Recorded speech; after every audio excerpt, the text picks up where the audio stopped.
So the new Paper Pro Move was just announced an hour ago, and it represents a big shift in terms of the overall design and strategy from reMarkable. I've been fortunate enough to test most of these devices out, so I want to give you my thoughts on it and some caveats that I think come with this device. Now, starting out with what's interesting about this device, this is the smallest device that has Gallery 3, and the reMarkable Paper Pro is basically the only other device that has Gallery 3 in it. The Big Me device that used to have it was rather defunct and is no longer really a product that anyone would buy because it had very slow refresh times.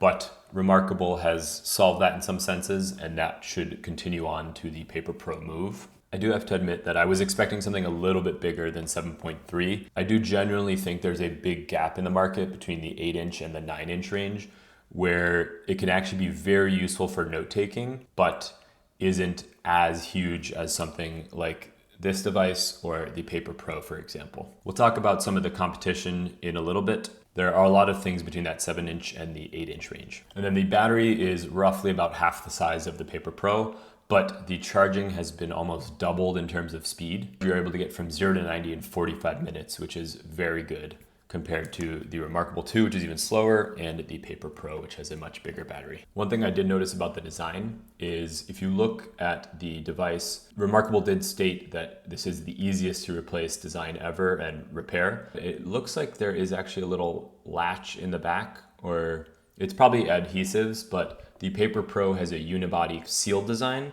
whereas this has an easier to access back. Side note, I'm sure a lot of you know that this device was leaked. There was an Amazon product page, I believe that someone found in advance, maybe last week, and it got posted all over Reddit. So we basically knew exactly what the device was going to look like, and we got some of the promotional material for it.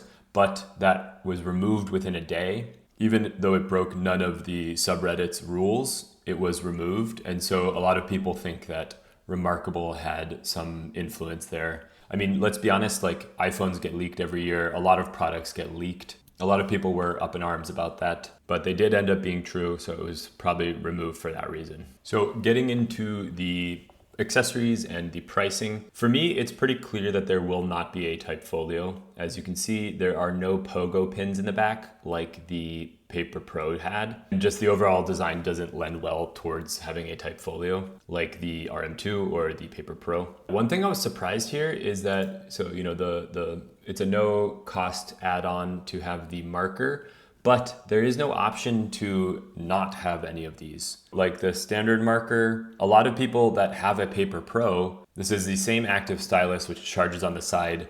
I don't understand why they don't have the option of having it be like $400 without a marker, because some people just need one marker and they can use that between their Paper Pro and the Move. It is rather silly to me that they are making you buy another marker, and I really don't get that. And then the Marker Plus is an extra $50. If you get the Marker Plus with no folio, then you're looking at $500. And then if you get the cheapest folio, it is going to be $549. That's how I ordered it actually. I ordered the regular polymer weave and the Marker Plus. So then you're looking at $549, and then if you get the mosaic weave, you're looking at $569, and then if you get the leather, you are looking at a $600 device. It looks like there is a folio discount right now when you bundle it. To me, the pricing is a little out of touch here. I understand that miniaturization can have a cost and a price. Like if you look at sometimes the iPad minis, they aren't much cheaper than you think they would be compared to a bigger model. So there is a cost to miniaturization, I get that. This really brings into the question of like, who is this for? Because I don't think anyone in their right mind that doesn't have an e-ink device is buying a $600 7.3 jot pad. Because for all intents and purposes, I think that is what this is. It's not going to be very usable for PDFs. We'll talk about the e-reader capabilities in a second. For me, it seems like a kind of list device where you're taking quick notes, you're doing to-do lists, you are jotting some quick ideas down and then converting that later into a full note or something like that. Or for me, I think it's going to be a really good sketch pad. I'm excited to draw on it. And I think that is probably what I'll end up using it most for. The list aspect of it for me, you know, I have my Galaxy phone with an S Pen. And so I take this out all the time and make quick to-do lists. And that is just incredibly convenient for me because it's always in my pocket. Getting back to like who it's for, I don't think first-time e-ink buyers are going to be buying a reMarkable Paper Pro Move. In the range of $450 to $600, it is just very expensive for what it is. So I think this is more of a device for someone that's already maybe in the ecosystem, has a reMarkable 2, and wants something more portable, or has a Paper Pro and wants something a little bit more portable to work in tandem with that. I do think this will be a good little jot pad next to your laptop. That's really what I use my Supernote Nomad for. I take it with me everywhere, and it's just always nice to have on a desk where sometimes you're a little more limited on space, and fitting something like a reMarkable 2, a Paper Pro is a little unwieldy. So having something smaller can be nice just as a little notepad as you're typing notes, or as you're doing emails or doing some research or something like that.